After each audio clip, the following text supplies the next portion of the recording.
Welcome to the baby podcast segment of this YouTube channel DKLSQ Media. I know you will be laughing and farting where you are sitting watching this video, and you will be, what the F? Well, you are right. It is funny, as you know, to have such podcast. Well, fortunately, it exits, and here we are. Elon Musk's brief, tumultuous stint in government reshaped the Department of Government Efficiency and left a trail of controversy. Welcome to my first podcast.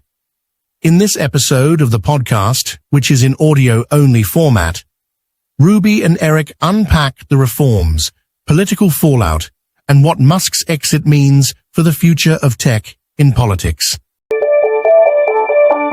So Elon Musk, the man who promised to take humanity to Mars, found himself at the helm of something, well, decidedly less outer spacey, the Department of Government Efficiency. I mean, Ruby, did anyone see that coming? Not a chance. It's like hiring a race car driver to steer a cruise ship. But to be fair, the goal here wasn't exactly small potatoes. Cutting $2 trillion in spending? That's massive. Right. And it's the kind of aspiration only someone like Musk could sell. He comes in, shakes up Washington with these tech world buzzwords like streamlining and maximizing efficiency. And then, boom, goodbye, 260,000 federal jobs.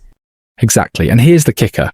Despite all that upheaval, his department only managed to save $175 billion. That is, frankly, a drop in the bucket compared to his $2 trillion target. Yeah, but here's the question, Eric. Was that goal ever realistic? I mean, $2 trillion in savings almost sounds more like a pipe dream than a proper plan. I think that's fair to say. It reminds me of this media training session I attended once.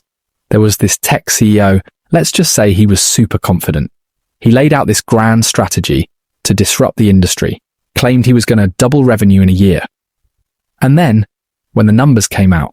Oh, let me guess, not even close? Bingo. He ended up growing revenue by 5%, which, truthfully, was impressive in its own right. But, because of the build-up, it felt like a failure.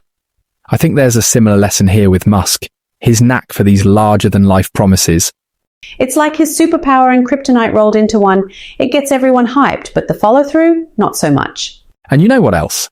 It really played into his reputation, didn't it? He positioned himself as this no-nonsense disruptor, but in the context of government, where bureaucracy runs deep. That style didn't always make friends. Oh, totally. I mean, Washington isn't exactly known for embracing change with open arms. Especially the kind of change that leaves agency operations in disarray and thousands of jobs gone. It's no wonder public opinion on DOGE was mixed at best. And speaking of Musk's reputation, his critique of the One Big Beautiful Bill Act, that's like Tesla calling your gas-guzzling SUV obsolete. It didn't just ruffle feathers, it plucked the whole bird, Ruby. That bill really stirred the pot, didn't it? I mean, the Congressional Budget Office came out swinging with warnings about deficits ballooning to over $3 trillion and fiscal watchdogs. They're probably howling at the moon right now. Absolutely. And Musk was right there in the thick of it, calling it a massive spending bill that basically flipped DOGE's mission on its head. Which, let's be honest, not the best move when you're already on thin ice with your boss, the president. Oh, the backlash must have been brutal. And from his own team, no less. Exactly. But here's what I think is fascinating. While Musk was out roasting the bill, you had some Republican lawmakers quietly nodding along. Senators like Ron Johnson and Mike Lee started pushing for deeper spending cuts, even as the GOP tried to rally behind the legislation. It's like they were, hedging their bets, publicly supporting the party line while quietly going, hey, maybe he's got a point. Right. And that tension, it's mirrored in how the public responded. Mixed, polarized, whatever word you want to use, really. But it's not just an American thing, Ruby. You've reported on budget controversies in Australia. How does it compare? Oh, let me tell you, our governments love a good messy budget drama, especially when it involves controversial cuts. I mean, a few years back, there was this budget that slashed welfare programs and poured billions into tax reliefs for big corporations. Sound familiar? Very familiar. Exactly. Public opinion was, and I kid you not, split down the middle. One side said, this is exactly what we need to boost the economy. And the other side, you're crippling the very people who need help. It basically turned into a political tug of war, Kind of like what's happening with Trump's tax bill now.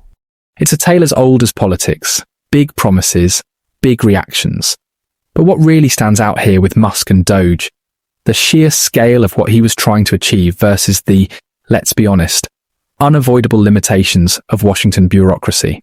You've got to wonder, did Musk underestimate the political gravity of it all? I think he did.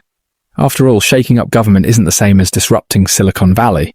After all those showdowns in Washington, a battle of ideologies, egos, and political chess moves, Musk has finally called it quits. He's leaving behind the gridlock and heading back to what he knows best, shaking up the world of tech innovation. Oh, and Mars. Don't forget the Mars obsession. But yeah, I mean, can you really blame the guy? Washington chews people up and spits them out at the best of times, and Musk isn't exactly a play nice with others kind of guy. True, his departure seems inevitable in hindsight. He's a disruptor, but in a system that thrives on rules and tradition. That's like throwing a Tesla Roadster into a demolition derby. Nice metaphor, and the public wasn't exactly cheering him on either. What was it, Eric? 40% disapproved of DOGE by January? 39% to be precise. But yeah, the numbers weren't kind. The layoffs, the department turmoil, it left people uneasy. But then at the same time, you had over 70% of Americans saying they liked the idea of cutting government waste. It's that classic good idea, bad execution dilemma, isn't it? Like, people love the concept in theory, but the second their neighborhood agency shuts down, outrage city. Exactly, and let's talk about DOGE, the Department of Government Efficiency. A big, bold pitch from Trump to modernize and slash excess. Wait, can we just take a second to appreciate the acronym? DOGE, as in the meme? How did that even get past the naming committee? Honestly, no idea. But putting the name aside, let's look at its legacy. It promised to save $2 trillion but came up more than a little short. So, was the idea flawed, or was it Musk's approach that didn't work?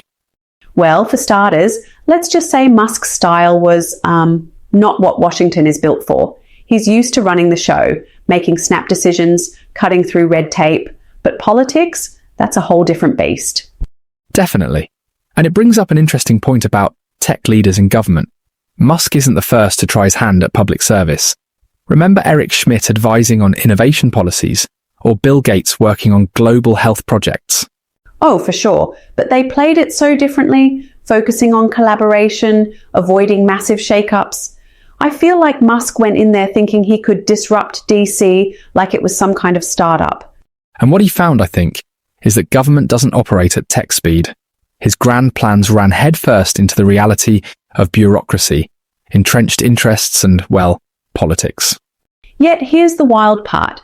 Despite all the chaos, Musk is already pivoting back to being, the guy who'll take us to Mars. He's hitting the media circuit talking about Tesla, SpaceX, and robotics like the past year didn't just happen. Right, and it's a classic Musk move. Shift the spotlight, rebuild the narrative. But the question is, does this chapter in Washington tarnish his brand long term? I mean, for some people, sure. But let's be honest here. Musk's fans aren't going to care about federal bureaucracy. They're going to care about rockets, EVs, and robots doing backflips. And at the end of the day, maybe that's what works best for him. Letting DOGE fade into history while he focuses on the future.